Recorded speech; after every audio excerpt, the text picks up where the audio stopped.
오늘 이 아침에 하나님께서 우리에게 주시는 말씀은 골로새서 1장 5절 말씀입니다.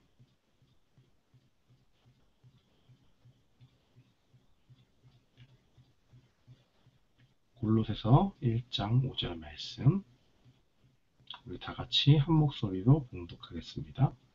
너희를 위하여 하늘에 쌓아둔 소망을 인함이니 곧 너희가 전에 복음 진리의 말씀을 들은 것이라. 아멘.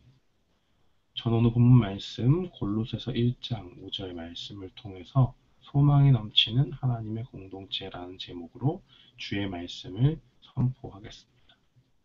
우리가 흔히 잘 알고 있는 말씀 중에 믿음, 소망, 사랑 이 세 가지가 등장하는 말씀이 있습니다. 그 중에 우리는 의뢰이 당연하게 사랑이 제일이다 라고 그렇게 대답합니다. 왜 그렇습니까? 가장 단순한 대답은 고린도전서 13장 13절이 잘 알려진 구절이기 때문에 그렇습니다. 그런즉 믿음, 소망, 사랑 이 세 가지는 항상 있을 것인데 그 중에 제일은 사랑이라. 우리의 귀에 익은 말씀이기도 하고 직접적으로 그 중에 제일은 사랑이다 라고 그렇게 증거하고 있기 때문에 우리는 이 말씀을 듣고 기억하면서 사랑이 제일이다. 믿음, 소망, 사랑 중에 사랑이 제일이다 라고 그렇게 대답할 것입니다. 고린도전서 13장 13절은 사랑을 강조하는 문맥에서 쓰여졌습니다. 사랑이 없다면 다른 모든 것이 무익하다라는 그러한 뜻에서 쓰여진 것입니다. 어떤 주석가는 이 구절을 해석할 때 우리가 하나님을 뵐 때 하나님을 향한 그 믿음이 그치게 되고 마침내 하나님이 우리를 위해서 예비하신 것들을 영광 중에 받게 될 때에 소망도 그친다고 설명을 합니다. 반면에 사랑은 일부 행위들은 우리가 주님을 만나는 그날에 그치게 된다고 하더라도 하나님을 사랑하여 기뻐하고 즐거워하는 것과 같은 사랑은 영원할 것이라고 해석을 합니다. 그러므로 고린도전서 13장 13절의 본문은 사도 바울은 무엇보다 사랑을 강조하고 있는 본문이다 라고 그렇게 이야기할 수 있습니다. 그러나 오늘 읽은 본문 말씀 골로새서의 말씀을 보면 조금 다른 강조점을 두고 사도 바울은 이야기하고 있습니다. 바로 소망을 믿음과 사랑의 근거로 말하고 있는 것입니다. 골로새서 1장 3절부터 5절 말씀을 보면 우리가 너희를 위하여 기도할 때마다 하나님 곧 우리 주 예수 그리스도의 아버지께 감사하노라. 이는 그리스도 예수 안에 너희의 믿음과 모든 성도에 대한 사랑을 들으며 너희를 위하여 하늘에 쌓아둔 소망을 인함이니 곧 너희가 전에 복음 진리의 말씀을 들은 것이라 라고 증거합니다.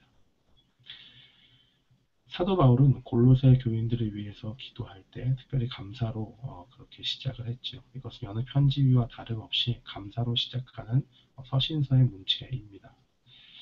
특별히 그가 감사한 이유가 있었는데 그것은 무엇이냐? 그들이 예수님을 잘 믿었고 모든 성도들을 사랑하고 있었기 때문에 그렇습니다. 그런데 이 믿음이 어디에서 나온 것이냐? 라고 이야기할 때 5절에서 사도 바울은 하나님께서 예비해 두신 것에 대한 소망에서 나온 것이 아니냐라고 그렇게 말합니다. 믿음과 사랑이 모두 소망에 근거하고 있다는 말입니다. 그리고 이 소망은 또 다른 근거를 두고 있습니다. 그것은 무엇이냐? 골로새 교인들이 들은 복음의 메시지 가운데 나온 것이라고 바울은 설명합니다. 우리가 소망을 생각할 때, 소망을 정의할 때 모든 일이 잘 될 거야 라고 그렇게 이야기할 수도 있겠습니다. 그러나 우리는 단순히 긍정적인 사고로 무조건 모든 일이 잘 된다 라고 그렇게 생각하는 것은 적절치 않다고 이야기할 수 있습니다. 성경에서는 소망이 분명한 뿌리가 있다는 것을 이야기하고 단순히 긍정적인 사고로 치부되는 것을 허용하지 않습니다.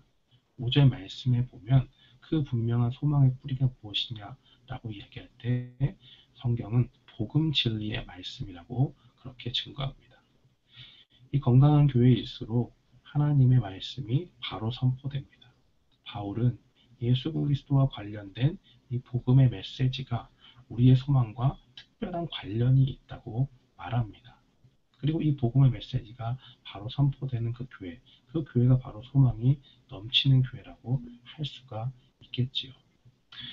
우리는 우리 속에 낙심이 찾아올 때 스스로 힘을 내는 것에 한계를 느낄 때가 있습니다. 내가 아무리 속으로 화이팅을 외치고 이 힘든 환경 가운데서 나보다 더 고생하는 사람이 있다.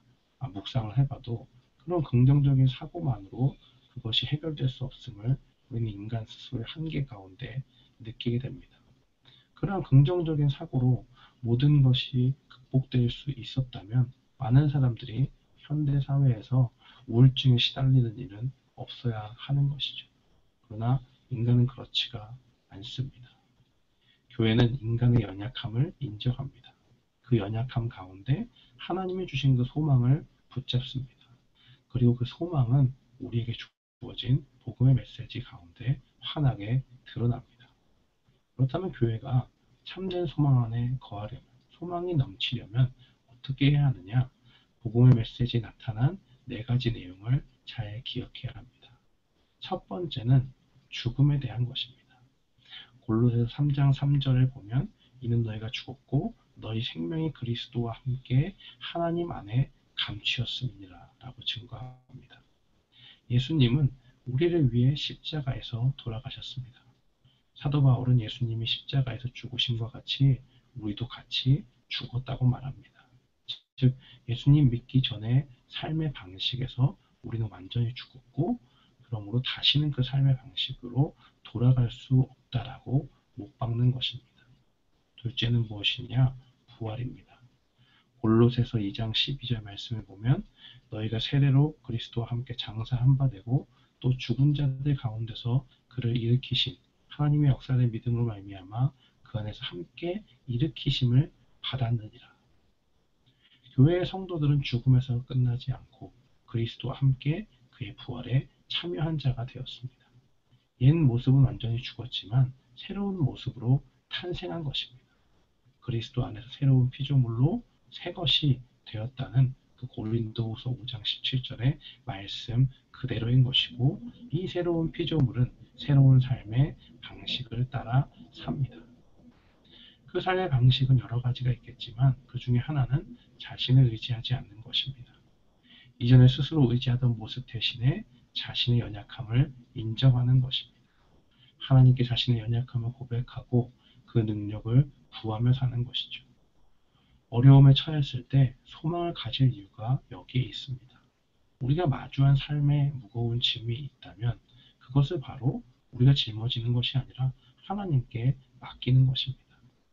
예수님은 사람이 이길 수 없는 죽음의 권세를 이기신 그 전능하신 분이라는 것을 기억할 필요가 있습니다. 따라서 우리가 어떠한 어려움이 있더라도 이 능력의 하나님을 우리가 바라보며 소망을 가질 수 있는 것이고 죽음의 권세도 이기신 그 하나님께서 능히 우리를 모든 어려움 가운데서 건져주신다 하는 것을 우리가 고백하며 살아갈 수 있습니다. 세 번째로 기억해야 할 것은 승천에 관한 것입니다. 골로새서 3장 1절 전반부 보면 3장 1절 말씀을 보면 그러므로 너희가 그리스도와 함께 다시 살리심을 받았으면 위의 것을 찾으라 거기는 그리스도께서 하나님 우편에 앉아 계시느니라. 그리스도께서 하나님 우편에 앉아 계신다. 예수님은 죽으시고 다시 살아나셨을 뿐만 아니라 하늘로 올라가셨습니다. 이제 하늘로 올라가셔서 하나님 보좌 우편에 앉아 계셔서 하나님을 대신해서 다스리시는 것을 볼 수가 있는 것입니다.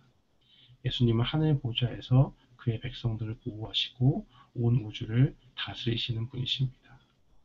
예수님은 우리를 이 땅에 무책임하게 남겨두시는 분이 아니라는 사실을 우리는 분명히 알 수가 있습니다. 그가 승천하실 때에 약속하신 성령을 기다리라고 하셨고 보혜사이신 성령을 기다린 그 제자들이 어떻게 되었습니까? 성령의 능력을 힘입어서 힘있게 이 땅의 교회를 세워나가는 것을 보게 되었습니다. 그러므로 우리가 예수님은 그의 통치하심 중에 있다는 사실을 기억하며 나아갈 때 우리를 다스리시고 우리를 이끄시고 성령님을 통해서 우리를 인도해 주신다 하는 것 기억하는 것이 중요합니다. 마지막으로 넷째는 재림에 관한 것입니다. 골로새서 3장 4절 말씀을 보면 우리 생명이신 그리스도께서 나타나실 그때에 너희도 그와 함께 영광 중에 나타나리라. 예수님의 재림은 아직 일어나지 않았습니다. 그러나 성경은 그가 반드시 이 땅에 다시 오실 것이라고 말하고 있습니다. 그리고 우리도 예수님께서 받으신 그 영광 가운데 이 땅의 최후의 승리를 가져오신 예수님의 그 영광을 함께 받아 누릴 것이라고 이야기합니다. 계시록 7장 16절로 17절 말씀을 보면 이 재림의 때에 가져오는 큰 유익이 우리에게 나타납니다. 저희가 다시 줄이지도 아니하며 목마르지도 아니하고 해나 아무 뜨거운 기운에 상하지 아니할지니 이는 보좌 가운데 계신 어린 양이 저희의 목자가 되사 생명수 샘으로 인도하시고 하나님께서 저희 눈에서 모든 눈물을 씻어 주실 것이미라. 성경은 예수님이 다시 오시면 재림하시는 그날에 우리가 받는 고통, 환난, 또 모든 종류의 어려움이 다시는 없을 것이라고 말합니다. 우리를 눈물 짓게 하는 그 모든 고통에서 우리를 해방시켜 주시고 우리에게 자유함을 보장하시는 것입니다. 사랑하는 성도 여러분, 하나님의 공동체에는 소망이 있습니다. 우리가 받은 복음의 메시지는 빛을 잃은 세상 가운데 살아갈 소망을 발견하게 하는 것입니다. 베드로전서 3장 15절 말씀은 소망에 관하여 우리가 가져야 되는 그 모습을 알려주고 있습니다. 너희 마음에 그리스도를 주로 삼아 거룩하게 하고 너희 속에 있는 소망에 관한 이유를 묻는 자에게는 대답할 것을 항상 예비하되 온유와 두려움으로 하고.